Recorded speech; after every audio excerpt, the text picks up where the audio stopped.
Alors, nous reprenons tout de suite avec une table ronde qui reprend un certain nombre de questionnements dont nous avons parlé ce matin, mais je pense en y ajoutant une certaine dimension historique, si j'en crois les participants. Donc, je vais me faire couvrir et laisser donc Falk Brettschneider animer cette discussion entre Céline Béraud, Natalia Muchnik, Isabelle Eulandena et Xavier Rousseau, à qui je cède la parole. Merci beaucoup, Madame la Présidente. Donc, comme cela a été dit, on va reprendre le débat de ce matin, ce qui rend difficile de ne pas se répéter un tout petit peu, mais ce n'est pas grave du tout, parce que d'une part, je vois certains nouveaux visages dans la salle, et d'autre part, ce sont des questions profondes. Donc, pour introduire cette table ronde, intitulée « Enfermement » au pluriel, je voudrais donc revenir sur la prison républicaine, ce fameux livre que Robert Badinter a publié en 1992 à la suite du séminaire pluriannuel organisé à l'EHESS et dans lequel il écrit dans l'avant-propos pour expliquer ses motivations et les origines de ce projet, je cite, page 10, « De mes interrogations sur la prison, je faisais part à Michel Foucault. Surveiller et punir, livre fulgurant, n'apportait pas les réponses aux questions majeures qu'il soulevait. Foucault en convenait volontiers avec humour. » Du moins lu aujourd'hui, ce constat étonne, pique, amuse aussi, mais sans franchise, a de quoi troubler. Comment ne pas être interpellé, en effet, quand le grand juriste et ancien garde des Sceaux affirme que surveiller et punir, texte fondateur des sciences sociales contemporaines, ne répondait pas à ses attentes. Avons-nous tous, philosophes, sociologues, historiens, mal lu Foucault? Ou bien, Robert Badinter, à travers cette remarque, a-t-il pointé autre chose? Une différence de posture, de métier peut-être, d'approche certainement, mais surtout de vision de la réforme pénale. Les questions qui ont poussé Badinter à se plonger dans l'histoire de la prison rejoignent, au fond, celles de Foucault. Pourquoi ce dispositif pénal continue-t-il d'exister alors qu'il échoue à corriger, à réinsérer, à prévenir la récidive? Pourquoi donc la prison persiste-t-elle, réforme après réforme, malgré les échecs répétés et les critiques incessantes? Foucault et Badinter s'accordaient pleinement pour dire que la prison ne remplissait pas les promesses de ses défendeurs, mais leur explication prenait des voies différentes. Pour Foucault, la prétendue inefficacité de l'enfermement pénal n'était qu'un leurre, une ruse même. La prison, selon lui, jouait parfaitement son rôle dans un projet bien plus large. Il ne s'agit pas de réduire la criminalité, mais de la produire pour mieux légitimer le déploiement d'un appareil disciplinaire destiné à façonner des corps dociles, à réguler les comportements et à imposer des normes. La prison n'était qu'un rouage essentiel, et peut-être même le rouage le plus important, dans le dispositif de contrôle des sociétés contemporaines. Pour Robert Badinter, en revanche, ce grand humaniste et infatigable défenseur d'une justice sociale, l'échec de la prison était bien réel, car il traduisait un manque criant de courage politique de la République. Certes, celle-ci s'est forcée, cela a été rappelé ce matin, d'épargner à la majorité de ses citoyens un passage derrière les barreaux, en misant sur l'adoucissement des peines et une politique sociale qui visait à prévenir la délinquance, mais la prison, elle, ne bénéficiait pas de tels efforts. Au contraire, elle devait conserver son image austère et redoutable, elle devait continuer à inspirer une peur profonde afin de préserver sa fonction dissuasive dans l'imaginaire collectif. Nous voilà donc face à deux propositions, l'une brillante et intellectuellement séduisante, l'autre profondément humaine et politiquement lucide. Notre table ronde va cependant pas trancher entre Foucault et Badinter, ni relire « Surveiller et punir » à la lumière de la prison républicaine, même si ce serait une entreprise stimulante. Elle propose autre chose. Interroger les transformations des recherches sur la prison depuis les années 1990 en France et à l'international. Comment le regard des sciences sociales sur l'enfermement a-t-il évolué? Quelles méthodes, quels terrains, quels objets nouveaux sont apparus? Et que reste-t-il aujourd'hui des grandes matrices interprétatives issues de ces années? Ces questions, nous allons les explorer ensemble avec 4 collègues dont les travaux sur l'histoire et la sociologie de la prison enrichissent notre compréhension de ce qui signifie enfermer aujourd'hui et dans le passé. Céline Béraud, à ma droite, est sociologue et directrice d'études à l'EHESS. Elle mène depuis plusieurs années des enquêtes de terrain sur la place des religions en prison. Elle a travaillé pendant une dizaine d'années sur la religion en prison. Je viens de le dire, je suis désolé, je me suis répété dans mon texte. Elle a publié aux presses universitaires de France en février de cette année Une religion parmi d'autres, le catholicisme en prison et à l'hôpital. Et dans quelques semaines, fin novembre, sortira en outre aux éditions de l'EHESS un ouvrage coécrit avec Claire de Galambert, Au-delà de la radicalisation carcérale, l'aumônerie musulmane entre sécurité et état de droit. Isabelle Euland-Donat, à gauche, est historienne médiéviste et professeure à l'université de Reims, spécialiste d'histoire religieuse et culturelle. Elle a co-dirigé le programme de recherche Enfermement, histoire comparée des enfermements monastiques et carcéraux, qui a donné lieu à plusieurs ouvrages collectifs ainsi qu'au web documentaire Le cloître et la prison. Ce projet s'appuie notamment sur le cas emblématique de la maison centrale de Clairvaux, un lieu chargé d'histoire, car c'est là qu'a lieu l'affaire Buffet-Pantin, qui a profondément marqué Robert Badinter et nourri son engagement en faveur de l'abolition de la peine de mort. Natalia Muchnik est historienne moderniste et directrice d'études à l'EHESS. Elle a mené pendant plusieurs années une étude comparative des diasporas, des migrations et des minorités dans l'Europe des XVIe et XVIIIe siècles, en particulier en Angleterre, en Espagne et en France. C'est dans ce cadre qu'elle s'est également intéressée aux prisons et aux espaces de l'enfermement à la même période. Elle a cofondé le réseau de recherche international EMC, Early Modern Confinement, dans le cadre duquel elle prépare actuellement un Handbook of Global Early Modern Prison and Confinement à paraître chez l'éditeur Routledge. Et enfin, Xavier Rousseau est historien et directeur de recherche honoraire au FNRS et professeur à l'université honoraire à l'Université catholique de Louvain en Belgique. Il a travaillé toute sa carrière sur l'histoire du crime et des institutions judiciaires, en étant notamment l'un des animateurs centraux de la revue Crime, Histoire et Société. Il participe actuellement à un projet patrimonial autour de l'ancienne prison de Forest à Bruxelles, désaffectée en 2022. Parmi ses nombreuses publications, j'évoque notamment le volume A Global History of Crime in the Age of Enlightenment, paru en 2023 chez Bloomsbury. Enfin, pour compléter ce tour de table, je me présente moi-même, Falk Brettschneider, historien moderniste moi aussi, directeur d'études à l'EHESS. Je travaille depuis longtemps sur l'histoire de la prison et plus largement de toutes les formes historiques de l'enfermement, et j'ai eu la chance de participer à plusieurs des initiatives que je viens d'évoquer, et j'aurai peut-être l'occasion d'y revenir au cours de la discussion. Pour lancer nos échanges, je vous propose que nous les organisons en 3 temps, autour de 3 questions, auxquelles chacun et chacune d'entre vous pourra répondre à tour de rôle. La première est assez personnelle et presque biographique. Quand et comment avez-vous rencontré la personne et ou l'œuvre de Robert Badinter? Je ne sais pas qui souhaite commencer. Isabelle ? Merci, c'est sans doute parce que je suis médiéviste que tu me donnes la parole en premier.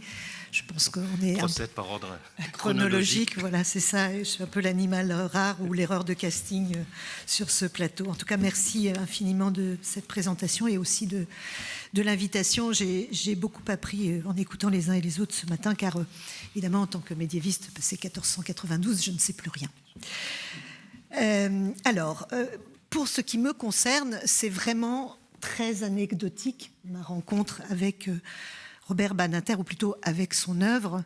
J'ai un peu honte, non, mais disons un peu de gêne à expliquer comment je suis venue à cette lecture. En fait, j'étais assez jeune.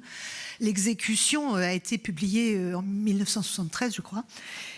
Et figurez-vous que quelques années plus tard, mais pas beaucoup plus, je devais être en 3e ou en 4e peut-être, j'ai eu un exposé à faire sur la peine de mort. Et c'est dans ce contexte-là, alors ça dit un peu ce qu'étaient les élèves de 3e ou de 4e en province, dans des temps maintenant reculés, n'est-ce pas ? Bref, enfin, j'avais lu cet ouvrage qui relatait donc l'affaire Buffet-Bontemps. Alors je ne suis pas sûre à l'époque d'avoir tout bien compris et mesuré les enjeux. Mais le fait est que ça m'avait profondément marqué, ce petit travail, voilà. Et ensuite, sans doute, j'étais un peu traumatisée. Enfin bref, je ne sais pas, j'ai un peu oublié la chose, y compris dans mes études. Je ne me suis absolument pas engagée ni dans des études d'histoire du droit, ni même dans des études qui concerneraient l'histoire contemporaine ou toutes ces choses, mais le fait est que quand j'y repense, avec évidemment toute la dimension de reconstruction du souvenir, n'est-ce pas, et donc toute la part d'approximation et peut-être même un peu d'imagination de cette affaire, le fait est que j'avais été donc terriblement impressionnée, et ça c'est la première étape, si je puis dire. Puis alors il y a une deuxième étape qui est un peu plus sérieuse, enfin sérieuse, je ne suis pas sûre d'ailleurs, c'est la lecture de La prison républicaine, alors bien publiée bien après et lue pour ma part en 2007-2008 quand je suis arrivée à Reims, et tu évoquais le programme enfermement, voilà.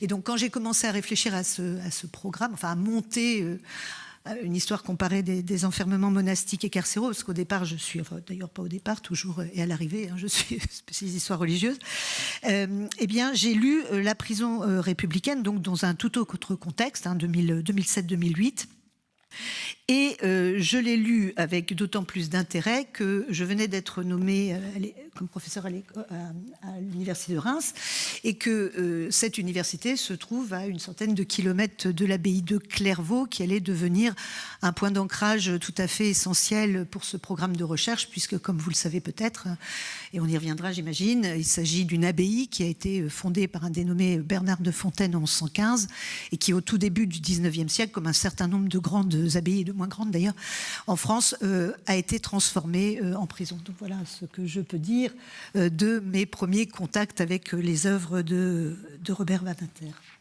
Merci Isabelle. Céline ? Oui, alors moi je rencontre l'œuvre de Robert Badinter à la fin des années 2000, début des années 2010, dans le cadre d'un appel à projet de recherche qui avait été lancé par la direction de l'administration pénitentiaire et qui s'appelle « Entre foi et loi, autorégulation et hétérorégulation des pratiques religieuses en prison ». Donc on est à la fin des années 2000, c'est vraiment un moment où l'administration pénitentiaire se saisit de la question du religieux. Principalement pour deux raisons. Une raison de contexte qui a été évoquée ce matin, c'est le moment de la montée de la culture des droits dans différentes institutions publiques et notamment dans la prison, règles pénitentiaires européennes, loi pénitentiaire en 2009, et parmi les droits des personnes détenues, eh bien, il y a aussi la liberté de conscience et donc le droit à l'assistance spirituelle qui n'attendait pas cette loi de 2009 pour être dans notre droit, puisqu'elle est proclamée dès 1905 dans la loi de séparation. Donc ça, c'est un premier moteur, et il y en a un second qui est déjà celui de la peur d'un religieux non régulé, dont on a eu aussi l'occasion de parler ce matin. Et dans ce projet, dont on est lauréate avec deux collègues, Corinne Rostin, spécialiste de la sociologie carcérale, et Claire de Galambert, qui avait beaucoup travaillé sur la question de la régulation publique de l'islam, il y avait trois aspects. Il y avait le rapport des personnes détenues à la religion, il y avait la gestion des questions religieuses, donc des questions dites cultuelles par l'administration pénitentiaire, et il y avait la question des aumôneries. Alors c'était presque une question subsidiaire dans l'appel à projet, et je dois dire que moi c'était la question qui m'avait attirée vers ce projet-là. Et il faut se resituer à la fin des années 2000 sur l'histoire des aumôneries. Il n'y a pas grand-chose en fait, même sur la sociologie. Il y a le livre de Farhad Khosrow-Khavar sur l'islam en prison. Il y a un chapitre qui est dédié à ce qu'il appelle les imams. et non pas encore les aumôniers musulmans. Il y a quelques travaux historiques, notamment quelques très bons chapitres d'ouvrages ou quelques articles chez quelqu'un qui a été cité ce matin aussi, l'historien Jacques-Guy Petit, avec un très bel article du regretté Claude Langlois sur la place que tiennent les congrégations féminines dans le système pénitentiaire français au XIXe siècle. Il y a quelques articles également de Philippe Artière, et donc je suis en quête de références, et je me souviens encore, et d'ailleurs j'ai retrouvé les notes que j'avais prises à la BNF au moment où donc j'ouvre le fameux livre La prison républicaine, qui m'intéresse à 2 titres.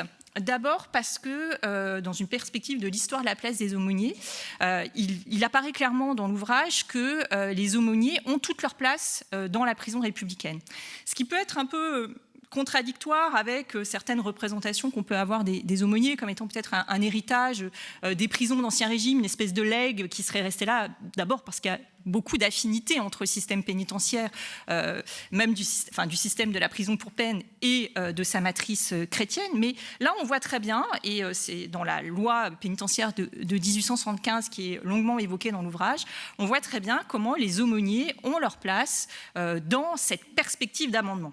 C'est-à-dire qu'ils ont, la religion a entièrement sa place, et d'ailleurs elle a sa place dans le système français comme elle a sa place aux États-Unis, dans d'autres modèles à l'étranger où la question de l'amendement est centrale et où la religion apparaît. Dans le cas français, aux côtés de la question de l'instruction primaire, on est dans les années, on est au début de la Troisième République, et dans la question du travail. Et deuxième point qui m'avait aussi beaucoup intéressé, c'est de voir comment tout au long de ces années, il décortique tous ces débats parlementaires. Il y a plusieurs projets pour finalement que la prison coûte moins cher. Donc ça, c'est vraiment un topos jusqu'à aujourd'hui. Parmi les nombreux qu'on a évoqués, en voilà un supplémentaire. Et donc, une des idées, c'est de réduire le budget accordé au culte. Et donc, il y a des réductions qui sont faites à un moment autour de la question des objets des cultes, autour de la question des chapelles. Et il y a plusieurs projets pour supprimer les indemnités versées aux aumôniers. Et en fait, ça ne se fera jamais. Et même les anticléricaux et les laïcs qui avaient la vision peut-être la plus... vision de laïcité de combat, je dirais, comme Combes, vont défendre la présence des aumôniers, qui est réaffirmée d'ailleurs dans la loi de 1905. Donc, tu avais dit que c'était une question personnelle, donc je vais répondre de manière personnelle. Disons qu'effectivement, le rapport avec la personne et l'œuvre de Robert Badinter est donc à regrouper un certain nombre de mes intérêts de recherche. La première rencontre, en fait, c'est un travail que j'avais à faire en DEA, un travail que je vais faire pour Nancy Green, ici présente, donc il y a un certain temps, et par laquelle je m'intéressais à l'immigration des Juifs de Bessarabie, qui est donc une région un peu autour d'Odessa, d'où viennent donc les parents de Robert Badinter. Et donc c'est à partir de là également que j'ai commencé à m'intéresser de fil en aiguille à cette personnalité, à cette trajectoire. Comme j'ai commencé donc mon travail avant de faire une analyse comparée des différentes minorités et diasporas dans l'Europe moderne, je m'étais intéressée donc à la diaspora juive qui donc était un des objets de ma thèse. Et donc il y a 2 aspects donc dans ce rapport au judaïsme, donc ça a commencé par là, je parlerai un peu plus précisément des prisons un peu plus tard et dans les questions suivantes. C'est ce qui m'intéressait en tant que posture. Nancy tout à l'heure a cité la citation en exergue de Libre et Égaux, de la dédicace à son père, et que j'ai trouvé intéressant parce que j'ai été intéressée par la manière dont Robert Badinter, dans son travail, arrive à garder cette distance. Mais en tant qu'historien, on dit toujours surtout d'avoir de la distance, ne pas s'impliquer justement dans son objet. Donc j'ai commencé par son père, avec justement cet amour de la France malgré donc Vichy, malgré la déportation. Vraiment, je trouve que ensuite ça place le contexte de son œuvre, et donc de cette distance et en même temps voilà, de cette rigueur qu'on retrouve. Alors pour reprendre un peu, parce que Nancy en a parlé tout à l'heure, ce qu'il faut bien voir dans cet ouvrage Libre et Égaux, c'est que c'est un moment clé. C'est pas seulement l'émancipation, c'est un moment où on passe, pour les minorités et les juifs en particulier, d'une logique identitaire collective, où on a d'identité, si on veut, d'appartenance à un État, donc en l'occurrence la France, qu'en tant tant que membre d'un groupe qui a donc des droits. Et ensuite, on passe une logique de l'individu. Donc en réalité, et c'est très intéressant dans l'œuvre de Robert Badinter dans Libre et égaux, il montre justement les différentes attitudes, mais qui ne répondent pas simplement tant, et là je nuancerai un peu ce que disait Nancy tout à l'heure, à une forme d'égoïsme ou pas, mais qui reflètent des droits différenciés. Et je dis souvent par provocation aux étudiants, je disais à l'époque, le mot le juif n'existe pas à l'époque moderne, parce qu'en réalité, suivant les groupes auxquels on appartient, socio-économiques, socio-culturels, on a des droits différenciés, on est considéré différemment, on se considère différemment. Et donc effectivement, les logiques, et on le voit bien dans Libre et égaux, la manière dont ils réagissent justement à cette émancipation répond en fait à toute cette histoire et à ce positionnement politique, socio-économique des 16e, 17e, 18e siècle, que ce soit les judéo-ibériques du sud-ouest qui sont arrivés au XVIe, que ce soit les juifs germaniques qui sont en Alsace, que ce soit les avignonnais qui ont une histoire plus longue. Voilà. Donc, suivant les communautés, il y a justement ces histoires différenciées, ces droits différenciés. Et j'ai trouvé très intéressant dans Libre et égaux, justement, cette vraiment attention très fine aux positions différenciées dans les débats, qui rend vraiment très très finement et qui justement résonne particulièrement pour un historien d'Ancien Régime. Donc ça, c'est le premier aspect. Deuxième aspect, plus personnel, on n'en a pas beaucoup parlé, c'est ce qui m'a toujours un peu intriguée, c'est le couple qu'il forme avec Elisabeth Badinter. On n'en a pas beaucoup parlé, je sais que ça a l'air curieux, mais en même temps, ce sont deux personnes qui ont des combats, qui mènent des combats, elle pour l'égalité pour des femmes, pour la laïcité, lui pour l'abolition, pour la justice, et en réalité comment dire, c'est assez moderne comme couple. Hein. Chacun qui écrive, qui enseigne, qui agisse sur la scène publique, politiquement, qui se complète mais sans se confondre, si ce n'est effectivement avec l'ouvrage sur Condorcet. On n'en a pas beaucoup parlé, mais je trouve que Condorcet, c'est vraiment une figure, et l'ouvrage, on le voit, qu'ils écrivent à quatre mains, qui vraiment incarne un certain nombre de leurs combats, que ce soit pour les femmes, que ce soit par rapport à la peine de mort. Donc voilà, c'est par là. Et ensuite, j'ai abordé l'exécution, qui est effectivement un ouvrage qui, je trouve, assez touchant dans son rapport à qu'est-ce qu'être un avocat, ça c'est autre chose. Peut-être que je dirais un peu plus ensuite sur la prison républicaine, parce qu'effectivement, là aussi, il y a des intuitions et une finesse dans la manière, effectivement, de considérer la prison vraiment par le bas et pas top-down, comme avait tendance à le faire Foucault. On parlera de Foucault tout à l'heure, mais Falk et Xavier savent que c'est un thème qu'on aime beaucoup. Donc, critiquer Foucault. Et donc voilà, on parlera tout à l'heure, justement, peut-être de la prison républicaine, mais voilà, grosso modo, c'était une réponse personnelle à une question personnelle, mais je laisse la parole à Xavier. Merci. Bien, pour clôturer ce premier tour de table, moi, je viens comme un étranger proche, puisque je commence mes études d'histoire en Belgique dans une petite université, et en 77, et deux ouvrages vont marquer la première année de l'étudiant. C'est Montaillou, village occitan, et Surveiller et punir de Michel Foucault. Donc il y a déjà ce premier lien qui va perdurer, puisqu'en 82-83, j'ai la chance, alors que je termine mes études d'histoire et je continue un peu la sociologie et la philosophie, de suivre un des derniers cours de Michel Foucault, celui qu'il a donné sur l'aveu dans mon université, l'université de Louvain. Je commence une thèse avec ma directrice de thèse, qui était non seulement une grande fan de Michel Foucault et de Robert Badinter, mais qui les avait invités tous les deux chez elle, à l'occasion de différents colloques. Et je fais une thèse sur toute autre chose, sur la justice pénale, enfin pas toute autre chose, sur la justice pénale, mais à une autre époque, fin du Moyen-Âge, début de l'époque moderne. Ma thèse portera le titre « Taxé ou châtié », donc cherchez la référence. Mais je vais surtout rencontrer à la fin de ma thèse Robert Badinter par un autre livre qui s'appelle justement « Une autre justice ». On est au moment du bicentenaire et je suis embarqué, alors je dirais dans la société belge, le bicentenaire c'est important puisque la Belgique a été partiellement formée par les conquêtes de la Révolution et de l'Empire. Et de ce fait-là, la réception de la justice, de cette autre justice, est aussi un problème extrêmement important et fondateur pour tous ceux qui travaillent sur l'articulation entre la société, l'histoire et le droit. Je rencontre donc une autre justice, et ce que j'y ai compris, c'est que Robert Badinter était fasciné par cette justice de la Révolution, mais qui n'avait réussi ni à abolir la peine de mort, puisqu'elle l'avait, au seuil de l'abolition, conservée jusqu'à la paix. La paix est venue, mais la peine de mort est restée, et qui avait généraliser l'enfermement pénal, mais sans lui donner réellement une philosophie.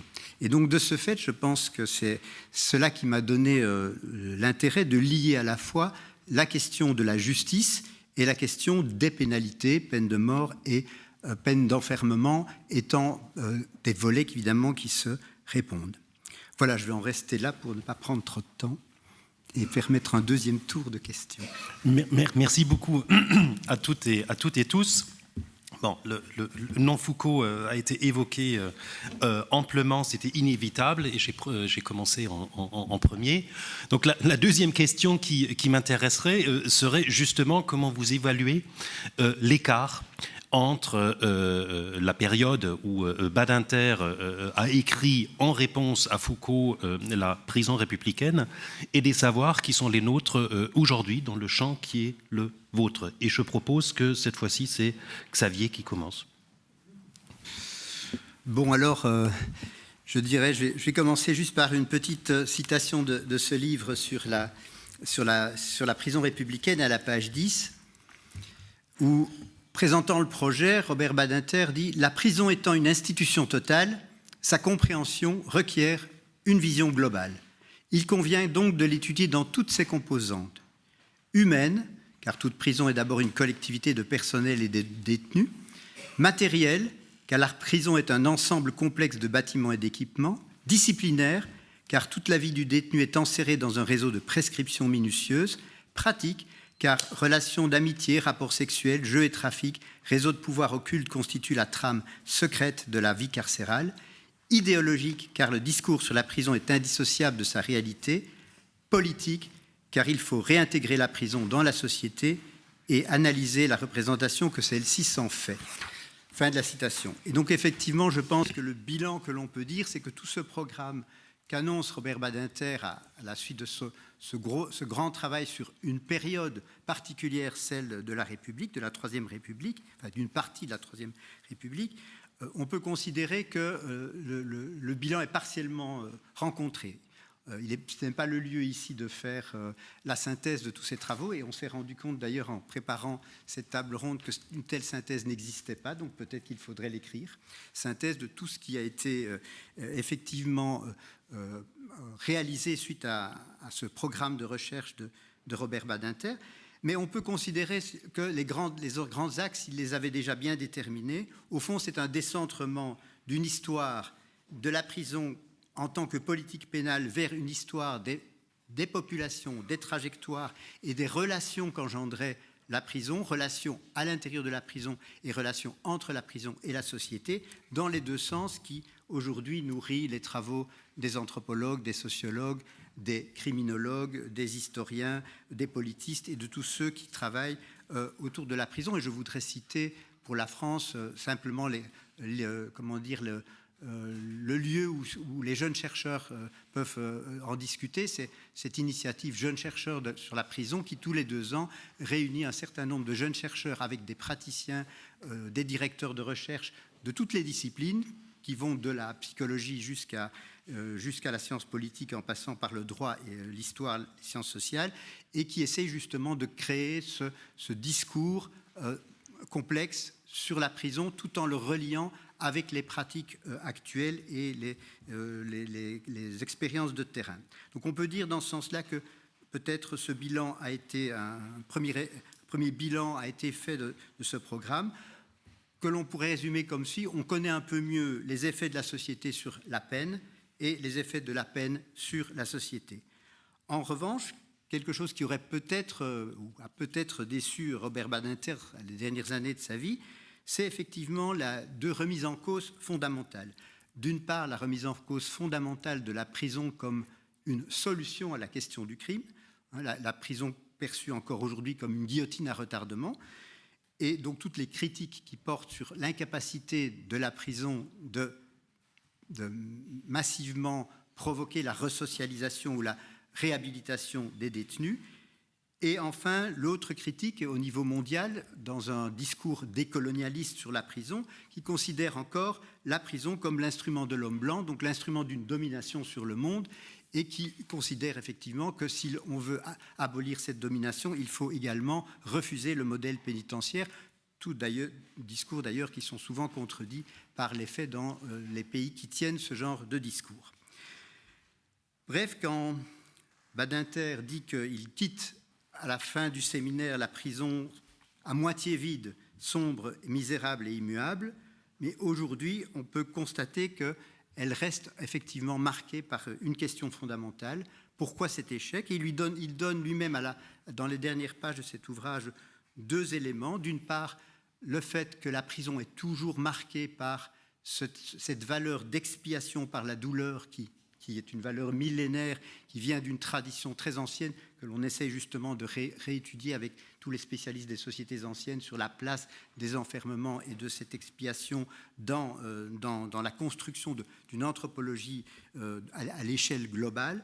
Effectivement, le fait que cette expiation est toujours là, non dite, par la douleur, et qui fait effectivement qu'elle ne peut pas, à ce moment-là, qu'elle entre en contradiction avec l'idée de resocialisation, et le fait aussi que l'enfermement, par sa séparation, entraîne des barrières, et notamment des barrières sociales, entre ceux qui sont à l'intérieur des murs et ceux qui sont hors les murs. Je vais en rester là. Isabelle, est-ce que tu souhaites poursuivre ?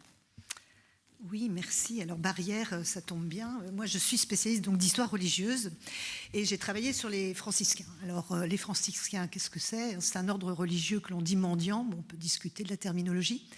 Mais le fait est que c'est un ordre qui a introduit une très très grande rupture, promise à un grand avenir dans les pratiques religieuses, puisque c'est un ordre qui décide de vivre dans le siècle et qui renonce quelque peu à l'idée que le monde est mauvais, qui était un peu la matrice monastique. Alors pourquoi je fais ce détour? Parce que c'est par ce biais-là que moi je suis venue à l'histoire de l'enfermement, si je puis dire par le biais d'un désenfermement des ordres mendiants au XIIIe siècle, n'est-ce pas? Qui est quelque chose de relativement étonnant et puis surtout qui a eu des tas de conséquences que je n'évoquerai pas ici. Et donc, si on se pose la question de savoir, d'évaluer l'écart entre l'état de l'art à l'époque où Badinter publie La prison républicaine, hein, parce que enfin, pour moi en tout cas c'est le jalon, hein, puisqu'il s'agit de parler d'expérience personnelle, c'est le jalon important dans mon parcours intellectuel sur ces sujets. En fait, à ce moment-là, donc on est au début des années 90, ça correspond justement avec la publication d'un certain nombre de travaux sur la justice médiévale et sur la prison médiévale. Étant entendu d'ailleurs donc des grandes synthèses, hein, une sur les prisons en France où il y a justement Jacques-Guy Petit en 1991, une autre en Angleterre, hein, publiée à Oxford en 1995, bref, qui sont des espèces de grandes synthèses qui justement commencent au XIIe, XIIIe siècle et puis vont jusqu'au XXe siècle. Or, les prisons médiévales, comme vous le savez peut-être, ne sont pas essentiellement destinées à punir. Hein. Il y a une idée de la subsidiarité de la prison dans l'arsenal pénal médiéval qui est dominée en réalité par l'amende et par les atteintes au corps. Et en plus, il y a tout le droit canonique, hein, le droit de l'Église qui constitue l'exception à la règle puisqu'il reconnaît un caractère pénal à l'emprisonnement. Autrement dit, contrairement à ce qu'on a minoré pendant très longtemps, hein, la prison que l'on dit moderne ne naît pas comme peine, en fait, ne naît pas du tout au XVIIIe siècle, elle est bien antérieure. Alors, ce qui me semble intéressant, c'est que justement dans les années 60-70, on a commencé à faire des rapprochements entre l'histoire des enfermements monastiques et l'histoire des enfermements carcéraux. La question de l'expiation, d'ailleurs, n'était pas posée exactement, que vient d'évoquer Xavier, n'était pas exactement posée en ces termes, mais enfin, le fait est que des gens comme Foucault ou Erving Goffman, surtout, hein, ont posé l'idée qu'on pouvait mener des études qui compareraient en quelque sorte la matrice monastique et la matrice carcérale pour essayer de mieux comprendre les fonctionnements, les dysfonctionnements, les apports, etc. Bon. Et donc on est en gros à la fin des années 60 et au tout début des années 70, donc on est en amont de la prison républicaine. Et à ce moment-là, un dialogue a été tenté entre les historiens de la prison et les historiens du religieux. Or, il se trouve que les historiens des ordres religieux à ce moment-là, en tout cas ceux qui ont été intéressés par la question, des gens comme Don Jean Leclerc par exemple, hein, ont commencé à réfléchir un peu à la chose, à dire oui, bon, la prison, on trouve quelques écrits qui expliquent que le monastère est une prison, etc. Mais très vite, le débat a tourné court pour une raison simple et avec laquelle on peut bien être d'accord, hein, c'est que l'entrée au monastère, c'est pas l'entrée en prison. On n'y arrive pas par le même cheminement et ça n'a pas exactement les mêmes conséquences. De sorte que, à ce moment-là, le dialogue il a tourné court. Ça n'a pas duré très très longtemps, à vrai dire. D'un point de vue strictement historiographique, ça n'a pas produit énormément d'effets. Mais ce qui est intéressant, c'est qu'une sorte de graine a été semée. C'est un peu ça qu'on a essayé de reprendre dans le programme Enfermement, en ancrant ce programme sur Clairvaux, qui est donc, je le disais tout à l'heure, la plus grande abbaye cistercienne d'Europe, pas chef d'ordre puisque c'est Cîteaux le chef d'ordre, mais qui est quasi chef d'ordre et qu'on utilise comme prison à partir du début du 19e siècle. Et donc, ce rapprochement, n'est-ce pas, qui paraît un peu audacieux et qui peut même, qui a beaucoup agacé, à vrai dire, dans un certain nombre de milieux, et notamment dans les milieux religieux, n'est-ce pas, me semblait devoir être repris, donc à la fois pour comprendre comment on se désenferme et comment on réenferme dans ces lieux qui ont été eux aussi, et c'est un autre apport, un autre écart par rapport à la bibliographie que connaissait Robert Badinter au début des années 90, un lieu qui a été aussi criminogène. Je veux dire, le monastère est aussi criminogène, les lieux d'enfermement religieux sont criminogènes. Et du côté des médiévistes, il y a eu un certain nombre de travaux, notamment une thèse d'une de nos collègues associée dès le départ, que j'ai associée dès le départ à ce programme, quand j'en ai eu l'idée, Elisabeth Lucet, sur les crimes au monastère et comment on punit les crimes dans les monastères. Et il ne faut pas oublier que les monastères sont des lieux criminogènes et les archives médiévales sont... Alors, je ne dis pas que c'est une affaire quotidienne, il ne faut pas exagérer non plus, mais malgré tout, il y a ce problème qui se pose, alors, qui en général est lié à des choses très religieuses, mais pas seulement, d'organisation de la vie. Par exemple, on va assassiner l'abbé parce qu'il est réformateur et qu'il essaye d'imposer des coutumes, par exemple, dont on ne veut pas. Bon, il y a toutes sortes d'exemples. Bref, tout ça pour dire qu'à ce moment-là, en tout cas, quand on a commencé à réfléchir à cette affaire-là, il y a deux historiographies qui, à ce moment-là, ont tenté de se réunir avec comme point d'ancrage l'abbaye de Clairvaux, qui était un lieu tout à fait emblématique de ces travaux. Voilà, donc en l'occurrence, ça a donné lieu à divers travaux, 3 ouvrages collectifs publiés en 2011, 2015 et 2017, et puis aussi un web documentaire, puisqu'on a essayé de thématiser en réalité la comparaison. Et donc on a fait des choses autour du genre, autour de la violence, autour des espaces. Et je crois que cette question, je dirais, de la matrice, on va dire, religieuse ou monastique de la prison contemporaine, Xavier a parlé d'expiation, bon... Il ne me semble pas, en tout cas, que dans la prison républicaine, ce soit le cœur du sujet.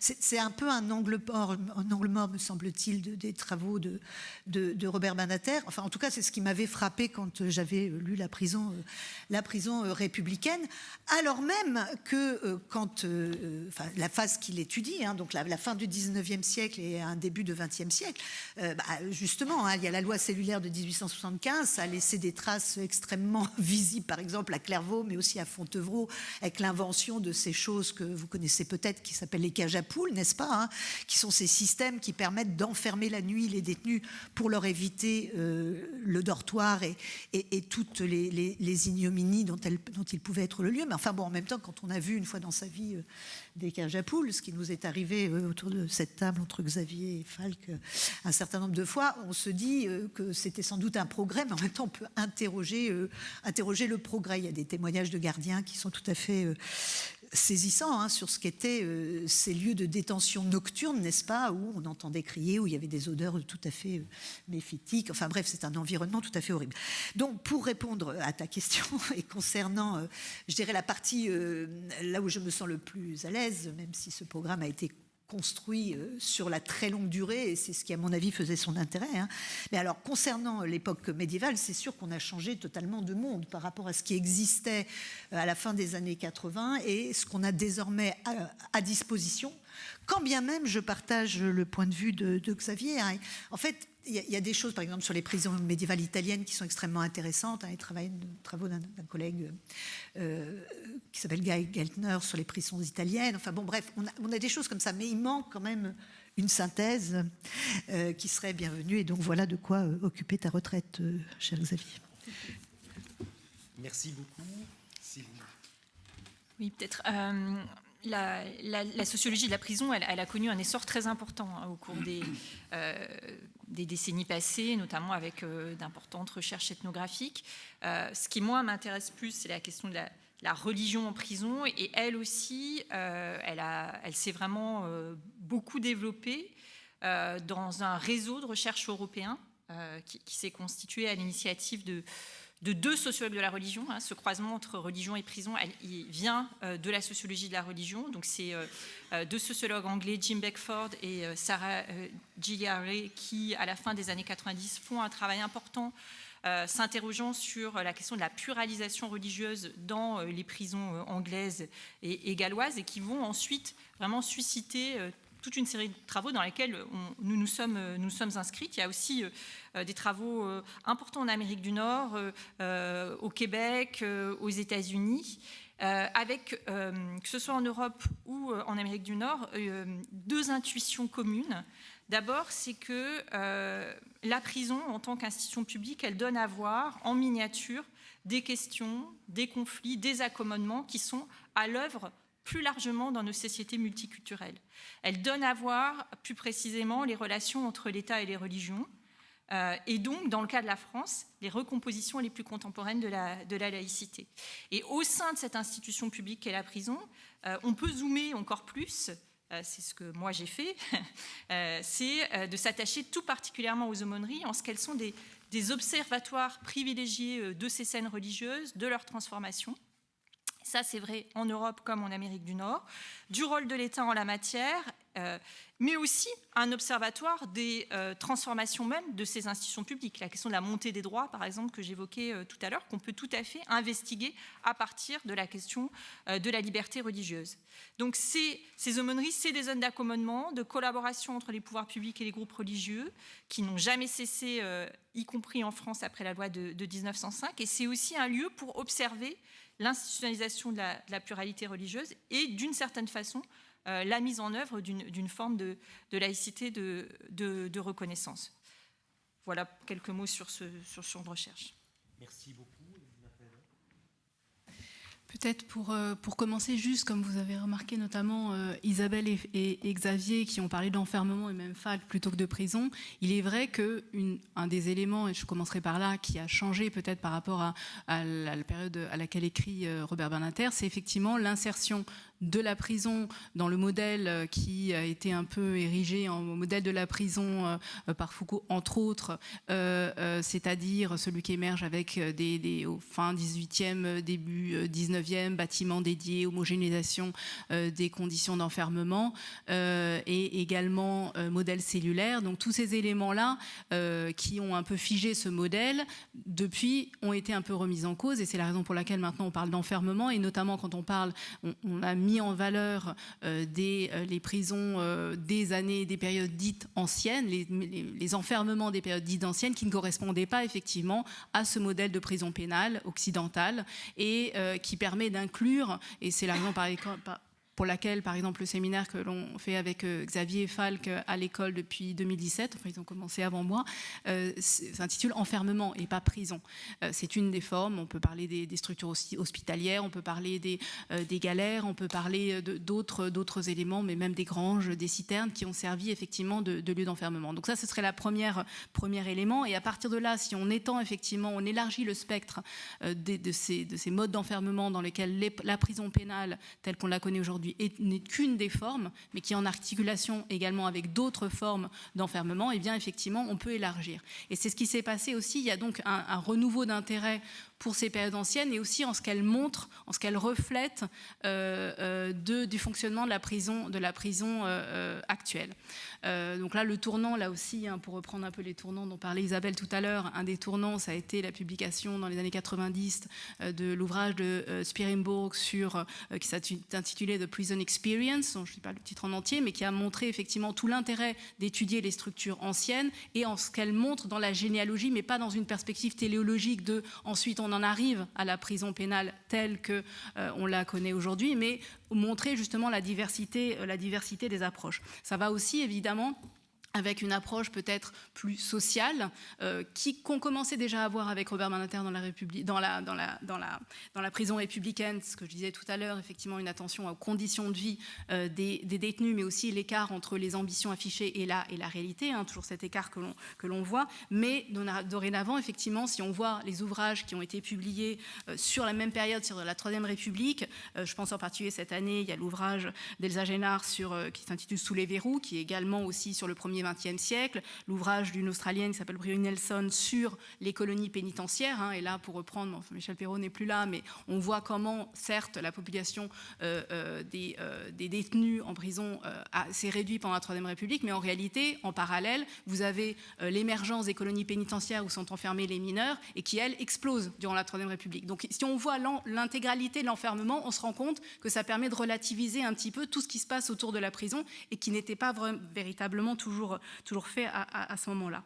L'autre, il y a deux tendances, et je vais être courte parce que je sais qu'on a peu de temps, peut-être qui s'est développée, c'est effectivement d'envisager un peu ce que disait Isabelle tout à l'heure, avec le modèle d'enfermement, le modèle pénitentiaire dans une profondeur historique, ce qui fait qu'effectivement on envisage des différentes périodes, on met en dialogue différentes personnages médiévales, mais aussi antiques. Je pense en particulier au travail de Yann Rivière, qui est aussi à l'école sur la prison antique, et aussi entre le contemporain et le moderne. On essaye justement d'éviter ces frontières. Tu parlais 1492, 1789, c'est la même chose. C'est pas que tout à coup tout s'arrête. En plus, c'est uniquement en France. Donc ailleurs, les ruptures ne sont pas les mêmes. J'ai bien compris, je reprends la plaisanterie. Les ruptures ne sont pas les mêmes. Donc effectivement, mettre en dialogue permet d'éclairer. Donc ça, c'est un élément effectivement qui est important, et c'est ce qu'on essaye de faire aussi dans le handbook dont parlait Falk tout à l'heure, justement sur cette prison moderne, et montrer un petit peu ce dialogue. L'autre élément, et ça regroupe un peu ce qu'a fait Xavier dans son ouvrage sur l'histoire globale de la justice, mais aussi de la prison, c'est justement de montrer un petit peu comment la prison dite occidentale aussi doit être mis en regard avec d'autres formes d'enfermement, parce qu'on a tendance à penser qu'il y a un modèle occidental qui ensuite s'est diffusé à travers le monde par le biais des colonisations, mais en réalité il y a des formes autochtones d'enfermement. La prison elle a fini par dominer, mais elle n'a pas dominé tout à coup, et donc effectivement maintenant il y a une approche un peu transnationale, internationale justement de ce monde carcéral qui est mis en avant, et qui permet aussi de voir un peu les transferts d'expérience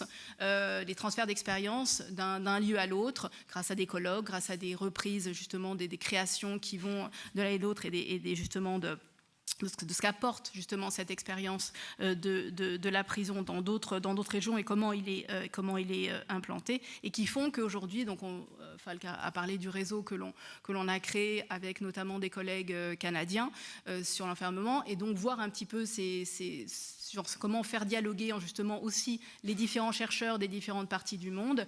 Et maintenant, peut-être ce qui a changé, c'est justement cette perception internationale, avec beaucoup d'ouvrages qui sont écrits sur les prisons, que ce soit au Japon, que sur des périodes anciennes, que ce soit au Japon, en Afrique et ailleurs, et qui vont collaborer. Là, on a une rencontre à Rome en février sur différents réseaux sur les prisons. Donc voilà, peut-être un peu ces grandes tendances, enfin vraiment à grands traits, mais on a peu de temps. Merci. Merci beaucoup. Il nous reste à peu près 10 minutes pour une dernière question. Ce matin, Rainer Kiso a dit que Robert Badinter était juriste, point. Moi, je ne suis pas complètement d'accord. Pour moi, il était aussi historien, peut-être pas un historien professionnel, mais historien quand même, mais un historien qui était indissociable de son engagement politique.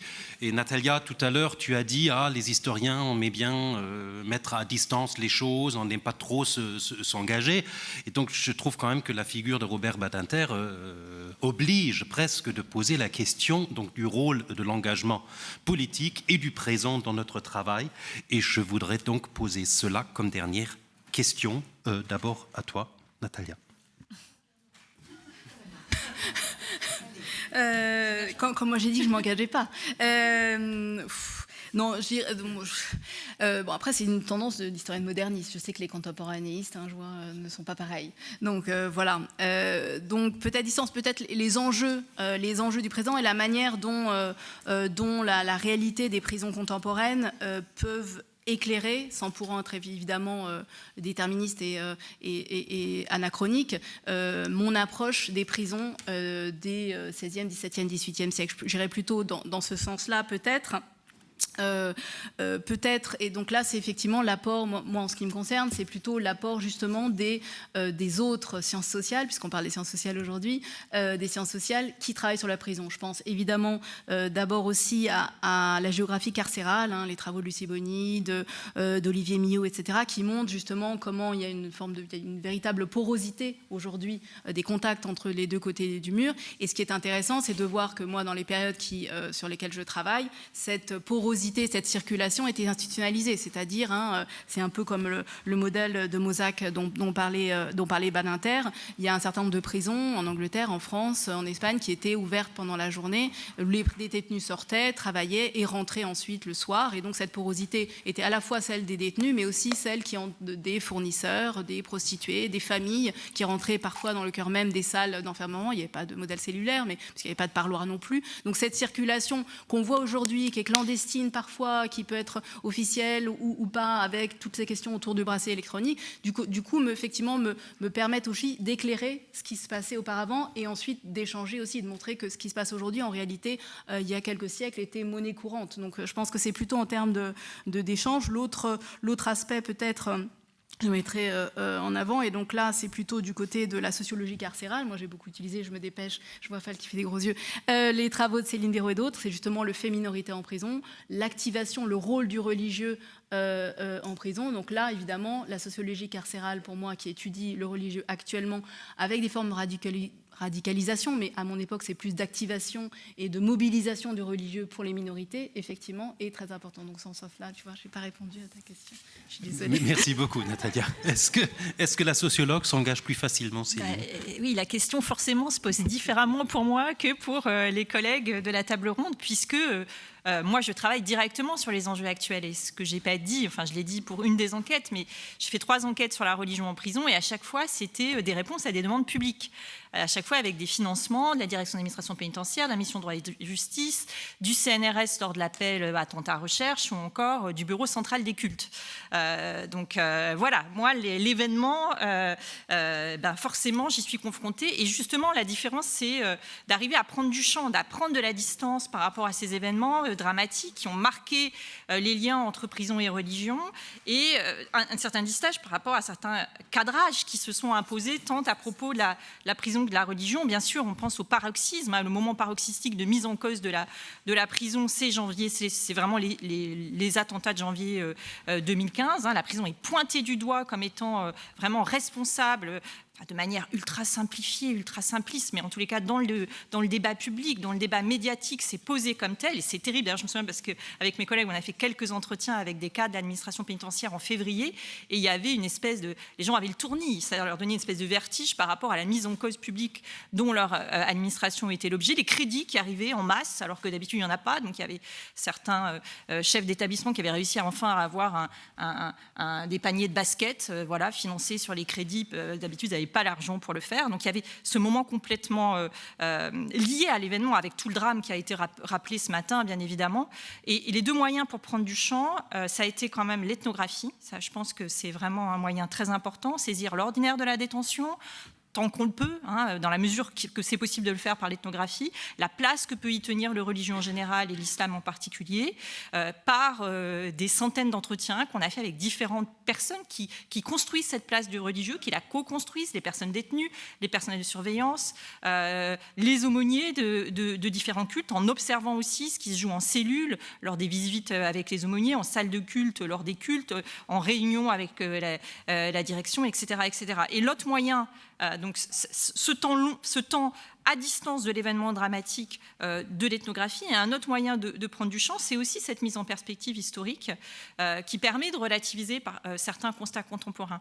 Moi, quand je lisais justement Jacques-Guy Petit ou Philippe Artière au début des années 2010, déjà on parle du culte, déjà les aumôniers sont pointés du doigt comme étant trop naïfs, comme potentiellement se faisant avoir par les détenus. Le culte, moi j'ai observé des cultes où on échangeait du shit, voilà.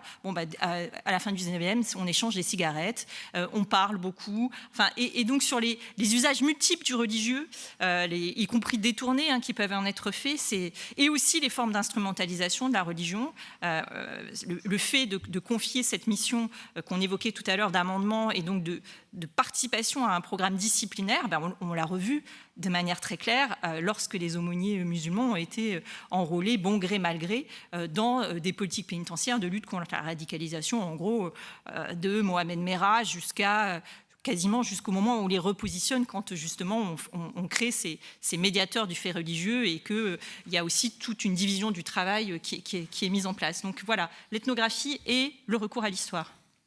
Merci beaucoup. Xavier ? Alors, je pense qu'effectivement, si on entend politique dans le sens, effectivement, connaissance, action et discussion autour de la cité, la prison est un lieu essentiel et c'est un lieu invisible pour la majorité de la population et un lieu de souffrance pour une partie, au contraire, qui passe du temps, mais aussi tous ceux qui sont autour de ceux qui sont détenus. On oublie souvent les familles, par exemple, les réseaux des familles qui représentent un nombre important de citoyens pour qui la prison, devant la prison, ils sont souvent encore plus démunis, je dirais, que le détenu. Et donc, ce qui est important, c'est peut-être rendre la prison à la société. On est confronté partout en Occident avec les vieilles prisons qui sont désaffectées. Donc, il y a aussi un enjeu patrimonial à transformer ces prisons et notamment à les transformer en lieu de dialogue, un lieu où peuvent se confronter des positions différentes sur pourquoi punir, comment punir, mais où aussi peuvent se négocier, comme dans la vie quotidienne de la prison, des accommodements, se négocier des manières de vivre, se négocier aussi une socialisation avec des rapports humains. Et c'est peut-être là aussi que la prison peut jouer un rôle plutôt que de voir une politique qui serait de détruire les bâtiments anciens pour mettre à la place des bâtiments modernes, qui d'ailleurs ne font que souvent rappeler les contraintes spatiales et les contraintes anthropologiques de ces bâtiments anciens. Merci beaucoup, et je pense que la médiéviste peut aller dans la même direction. Oui, je confirme. Les vieilles pierres, c'est un truc de médiéviste en fait. Donc voilà, la patrimonialisation. En fait, oui, je vais abonder dans le sens de mon camarade Xavier, dans le sens de la patrimonialisation. Alors, vous le savez, c'est devenu dans certains endroits un peu à la mode, et on s'en félicite. Montluc, Autun, enfin, Montluc c'est fait, Autun c'est en cours, bon voilà. Alors, moi j'ai une obsession, vous l'aurez comprise, c'est Clairvaux.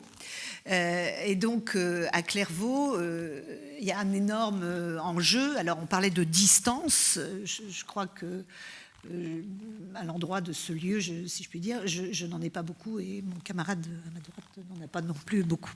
Alors, la patrimonialisation des prisons, en fait, par rapport à Robert Badinter, donc, Clairvaux, tout le monde comprend l'enjeu, puisque Buffet-Bontemps, c'est le lieu de l'assassinat de Nicole Comte et de Guy Girardot. Et c'est en partant de Clairvaux, si je puis dire, que Buffet-Bontemps sont arrivés à la guillotine. Et c'est par Buffet-Bontemps que Robert Badinter, si je puis dire, est arrivé à Clairvaux, plutôt à Troyes en l'occurrence, et puis après à la Santé.